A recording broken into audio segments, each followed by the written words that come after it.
तो आज मैं आपका लेट्स ट्राई 6 जो है वो कराऊंगी आपको।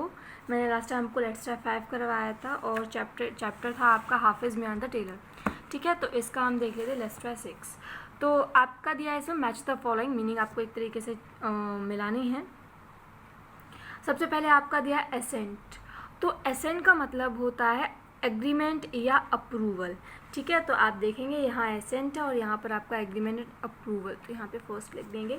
फिर आपका आता है एसेंट। ये डिफरेंट एक जैसे साउंड करने वाली मीनिंग्स हैं, लेकिन इनके मतलब जो हैं वो अलग अलग हैं।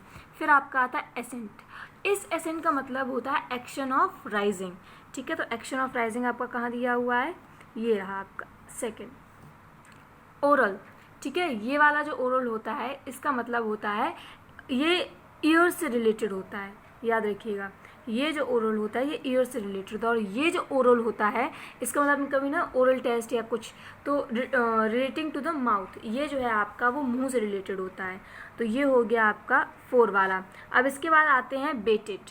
तो अगर आप बेटेड को देखेंगे तो बेटेड का मतलब होता है इन ग्रेट सस्पेंस। बेटेड का मतलब क्या होता है, इन ग्रेट सस्पेंस। ठीक है, और जब आप बेटेड को देखेंगे तो बेटेड का मतलब होता है, इस बेटेड का मतलब होता है शर्त लगाना, ऐसे जो हमने बेट लगाते हैं। तो food placed on a hookup to a trap, 6 वाला। 7th आपका दिया हुआ है बॉर्न। इसका मतलब तो सभी को पता होगा, तो हैविंग स्टार्टेड लाइफ। ठीक है, 7। और इस बॉन्ड का क्या मतलब होता है, इस बॉन्ड का मतलब होता है कैरिड और ट्रांसपोर्टेड। ठीक है, इसका मतलब क्या होता है, कैरिड और ट्रांसपोर्टेड। अब आपका आता है बो। ये 2 बो हैं, इनमें से जो फर्स्ट वाला है उसका मीनिंग होता है ब्रांच ऑफ अ ट्री। क्या होता है इसका meaning, branch of a tree. और इस बो का मतलब होता है bend head front two of ship, मतलब नीचे की ओर झुकना थोड़ा सा। ठीक है, तो बैंड हेड वाला होगा आपका 10। फिर आपका आता है करेंट। 2 हैं, एक ये करंट है, एक ये करंट है। अब जो ये वाला करंट है इसका मतलब होता है ड्राइड ग्रेप। क्या मतलब होता है इसका, ड्राइड ग्रेप। और ये जो करंट होता है ये तो सभी को पता होगा, इस करंट का मतलब होता है या तो फिर हैपनिंग ना, मतलब जो करंट अफेयर्स जो हम कहते हैं, और एक होता है फ्लो ऑफ इलेक्ट्रिसिटी। ठीक है, तो इस करंट का मतलब हो जाएगा आपका यहाँ पर। अब आता है आपका नेक्स्ट, दैट इज डेजर्ट। तो डेजर्ट का मतलब सभी को पता है वाटरलेस एरिया। कहाँ है आपका, ये रहा। और लास्ट आपका बचा हुआ है डेजर्ट। ये सभी को पता है स्वीट पार्ट ऑफ अ मील, मिठाई जो हम खाते हैं खाना खाने के बाद, वो है।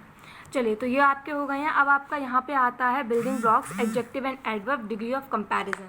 तो इसमें देखते हैं क्या दिया हुआ है।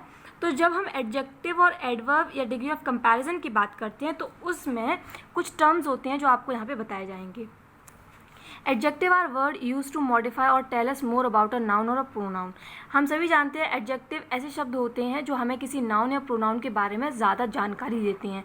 जितना हमें पता है उससे अधिक जानकारी हमें एडजेक्टिव के ज़रिए पता चलती है। ठीक है, जैसे clad in his blue and brown lungi and dirty pink vest he sat leaning against the door.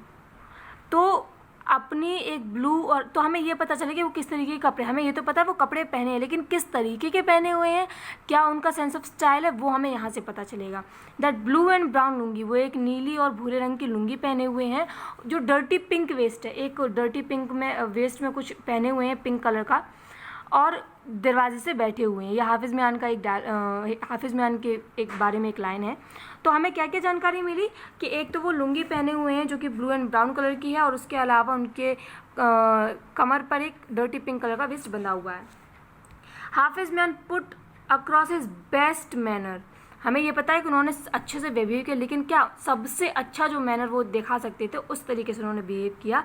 And polite answer, ये भी आपका एडजेक्टिव है। Careful drive, Rahul is a careful driver. तो केयरफुल मतलब होता है जो संभाल के चलता है। हमें ये पता है कि राहुल ड्राइवर है, हमें ये पता है कि राहुल ड्राइव कर सकता है, पर हमें ये नहीं पता है कि वो किस तरीके का ड्राइवर है, कि मतलब वो एक्सीडेंट वगैरह ना कर दे, है ना। तो हमें यहाँ पर क्या बताया गया है कि Rahul is a careful driver. तो ये जो आपके कुछ वर्ड्स यहाँ पर दिए गए हैं यही आपके कहलाते हैं एडजेक्टिव। ये हमें किसी भी नाउन या प्रोनाउन के बारे में अधिक जानकारी देते हैं, जैसे कि इन सेंटेंस में आपको अधिक जानकारी दी गई है। अब हम यहाँ यहाँ पर बात करेंगे एडवर्ब्स की। ये तो हो गया एडजेक्टिव जो हमें नाउन प्रोनाउन के बारे में बताते हैं। अब हम जानेंगे कि हमें जो एडवर्ब हैं वो किस बारे में बताते हैं।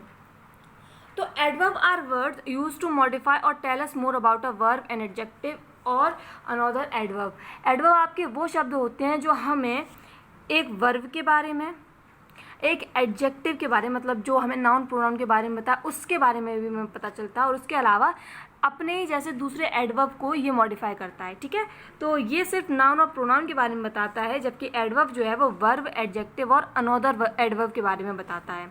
जैसे हाफिज मैन put across his best manner and answer politely, तो ये आपका यहाँ पर एडवर्ब है। इसके अलावा राहुल ड्राइव्स केयरफुली, अगर आप देखें तो पोलाइट और केयरफुल इसमें ly जोड़ दिया गया है और ये एक एडवर्ब में चेंज हो गया है। ठीक है, तो यही मेनली होता है कि एडवर्ब में ज़्यादातर ly से जो वर्ड होते हैं वो आपके एडवर्ब होते हैं, लेकिन कुछ वर्ड जो होते हैं वो आपके ly नहीं, जैसे फास्ट वर्ड है तो आप फास्टली नहीं कर सकते हैं उसको। तो कुछ वर्ड्स होते हैं जिनमें ly नहीं भी जोड़ा जाता, तो आपको केयरफुली इस चीज़ को देखना पड़ेगा। नाउ आगे देखते हैं। Many adverbs are made from an adjective simply by adding ly। बहुत सारे एडवर्ब जो हैं वो ऐसे ही बन जाते हैं जब उनमें ly जोड़ दिया जाता है। जैसे आप देखेंगे तो एडजेक्टिव है क्विक, क्विक आपका एडजेक्टिव होता है, उसमें एडवर्ब बनाने के लिए ly ऐड कर दिया, quickly. Serious, seriously. Careful, carefully. Quiet, quietly. Heavy, heavily. Bad, badly. इस तरीके के वर्ड हैं। लेकिन some are act as adjective and adverb, लेकिन कुछ ऐसे वर्ड्स होते हैं जो एडजेक्टिव भी होते हैं और एडवर्ब भी होते हैं। कैसे? एक तो फास्ट आपका, अगर फास्ट हम वर्ब से पहले लगा देते हैं तो वो एडजेक्टिव आता है, और अगर हम वर्ब के बाद लगा देते हैं, जैसे वेरी फास्ट यहाँ पर लिखा हुआ है तो ये आपका एडवर्ब हो जाता है। फिर जैसे यहाँ पे दिया है एना इज़ अ हार्ड वर्कर, ठीक है, तो वर्कर आपका यहाँ पे बाद में दिया है और हार्ड आपका पहले दिया है, तो यहाँ पर ये एडजेक्टिव, और यहाँ पर हार्ड लास्ट में दिया है, देखिए आप। तो आना वर्क वेरी हार्ड, तो यहाँ पर ये एडवर्ब हो जाएगा। द फ्लाइट वॉज लेट, अब यहाँ पर ये जो लेट वर्ड है आपका वो यहाँ लास्ट में दिया है, लेकिन यहाँ पर मीन उसका एडजेक्टिव में ही आएगा। फ्लाइट जो थी वो कैसी थी? लेट थी। I got up very late today, मैं आज बहुत देरी से उठा, तो यहाँ पर जो है ये आपका एडवर्ब का काम करेगा। ठीक है, तो इस तरीके से हम सेंटेंस चेंज करते हैं जिसमें आपको पता चल जाता है कि कौन सा एडवर्ब है, कौन सा एडजेक्टिव है। चलिए, तो आज मैं आपको यहीं तक बताऊंगी, बाकी का हेल्पफुल टिप्स हम नेक्स्ट टाइम से शुरुआत करेंगे। आई होप आपको समझ में आया हो। जो ना समझ में आया हो वो आप लोग मुझसे पूछ सकते हैं।